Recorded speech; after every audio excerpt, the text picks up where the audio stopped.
भिक्षा मांग करके अपने घर परिवार का पेट भरते थे। वो ब्राह्मण देवता एक दिन भगवान विष्णु ने रूप धारण किया, ब्राह्मण का रूप बनाया भगवान ने। इसका रूप बनाया भगवान ने, ब्राह्मण का रूप बनाया और जाकर के उस गरीब ब्राह्मण के पास पहुंचे और जाकर के पूछा, हे ब्राह्मण देवता, तुम इस तरह घर घर भिक्षा मांग करके अपने परिवार का पेट कैसे भरते हो? तो गरीब ब्राह्मण कहने लगा, हे ब्राह्मण देवता, आप जो भी हो, मुझे कोई उपाय बतलाइए, मैं क्या करूं?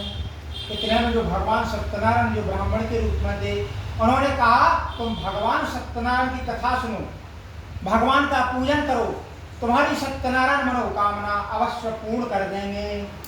इतने में वह गरीब ब्राह्मण देवता अपनी कुटिया में चला गया। उसने घर पहुंच करके मन में विचार किया और संकल्प कर लिया, जो भी मुझे रुपया पैसा भिक्षा में मिलेगा, मैं उसी से भगवान की कथा सुनूंगा।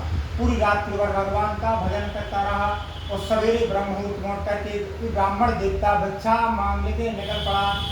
ब्राह्मण को भिक्षा में क्या मिला? आटा, सीधा, रुपया पैसा मिल गया भगवान की कृपा से। उसी धन को इकट्ठा किया और कथा की सामग्री ली और दूसरे दिन भगवान की कथा की सामग्री ले जा करके घर परिवार को बुलवा करके घर में बड़े विधि विधान से भगवान सत्यनारायण का पूजन किया, व्रत किया। उसी प्रभाव से भगवान सत्यनारायण उस गरीब ब्राह्मण पर भी प्रसन्न हो जाते हैं।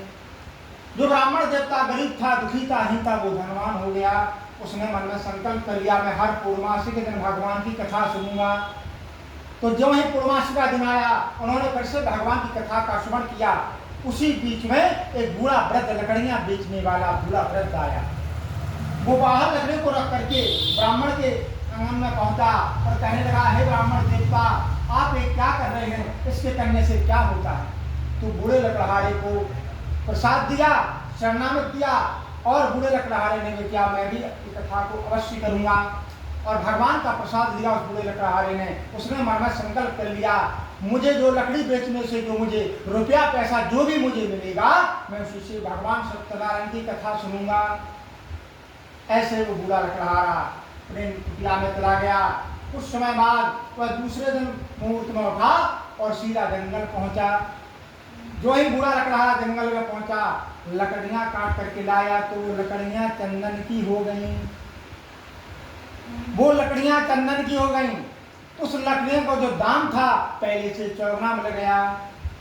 वो दाम ले अति प्रसन्न होकर के कथा की कुछ सामग्री ले जा करके अपने घर परिवार को बुलवा करके ब्राह्मणों को बुलवा करके घर में बड़े विधि विधान से भगवान सत्यनारायण का पूजन किया, व्रत किया। इसी प्रभाव से भगवान सत्यनारायण उस बूढ़े लकड़हारा पर भी प्रसन्न हो जाते हैं।